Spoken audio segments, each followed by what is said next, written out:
പണ്ട് മലയാളത്തിലൊരു പാട്ടുണ്ട്.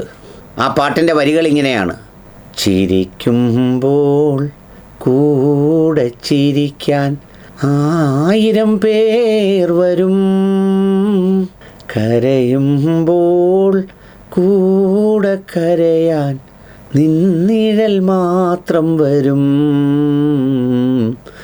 നിന്നിഴൽ മാത്രം വരും. സുഖമൊരു നാൾ വരും വിരുന്നുകാരൻ, ദുഃഖമോ പിരിയാത്ത സ്വന്തക്കാരൻ. സത്യത്തിൽ കഴിഞ്ഞ ദിവസം അജിത് കുമാർ സാറ് സസ്പെൻഷനിലായപ്പോൾ എൻ്റെ മനസ്സിൽ വന്ന വരികൾ ഇതാണ്: ചിരിക്കുമ്പോൾ കൂടെ ചിരിക്കാൻ 1000 പേർ വരും, കരയുമ്പോൾ കൂടെ കരയാൻ നിന്നിഴൽ മാത്രം വരും. ഇതൊരു അടിസ്ഥാനപരമായ ഒരു മാനവിക തത്വശാസ്ത്രമാണ്. നമ്മൾ എവിടെയെങ്കിലും സർവീസിൽ കയറുമ്പോൾ, ഏതെങ്കിലും ജോലിക്ക് കയറുമ്പോൾ, വ്യക്തിപരമായി നമ്മളൊരു നിലപാട് സ്വീകരിച്ചതിൻ്റെ പേരിൽ നമുക്ക് സസ്പെൻഷനോ അല്ലെങ്കിൽ നടപടിയോ ഒക്കെ വന്നാൽ നമുക്കത് ആശ്വസിക്കാം. ഞാൻ എൻ്റെ നിലപാട് കൊണ്ടാണ് അങ്ങനെ സംഭവിച്ചത്, അല്ലെങ്കിൽ ഞാൻ എൻ്റെ ബോധ്യങ്ങളെക്കുറിച്ച് പറഞ്ഞതാണ് എനിക്കങ്ങനെ ഒരു ബുദ്ധിമുട്ടുണ്ടായത്, അല്ലെങ്കിൽ വേറെന്തെങ്കിലും തരത്തിൽ എൻ്റെ പരിധികൾക്കപ്പുറത്തുള്ളൊരു കാര്യത്തിലാണ് എനിക്കത് സംഭവിച്ചത് എന്നൊക്കെയാണ്.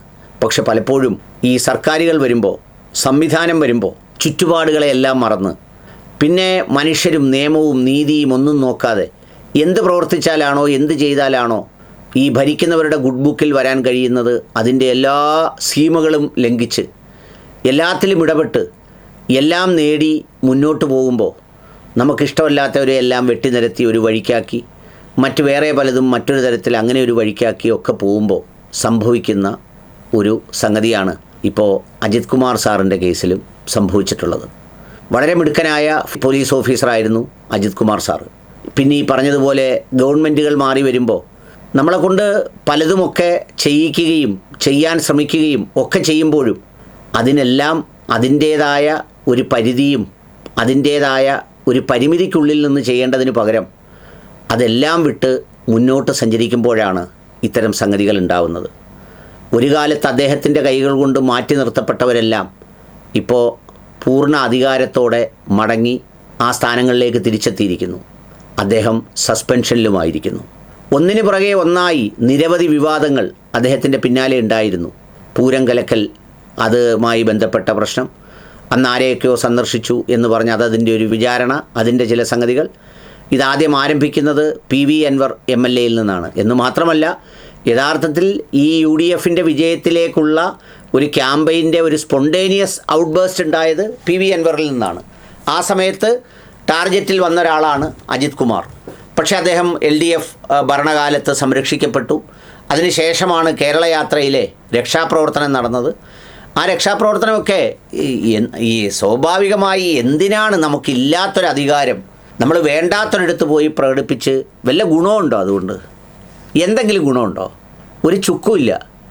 ഇതൊക്കെ വെറും അധികാരത്തിൻ്റെ ഭ്രാന്തും അതിനോടടുത്ത് നിൽക്കുമ്പോൾ തോന്നുന്ന ഒരുതരം വന്യമായ വികാരവും എന്നല്ലാതെ വല്ല കാര്യമുണ്ടോ? ഉടനെ അവരെ സംരക്ഷിക്കാൻ വേണ്ടി, അതിൻ്റെ റിപ്പോർട്ടുകളും രേഖകളും തിരുത്താൻ വേണ്ടി കൺമുന്നിലിട്ട ആളുകൾ അടിക്കുന്നത് കണ്ടുകൊണ്ടിരുന്നപ്പോൾ പേരിന് 5 ദിവസത്തേക്കെങ്കിലും സസ്പെൻഷൻ കൊടുത്ത് മാറ്റി നിർത്തി അങ്ങ് തിരിച്ചെടുത്താൽ പോരെ?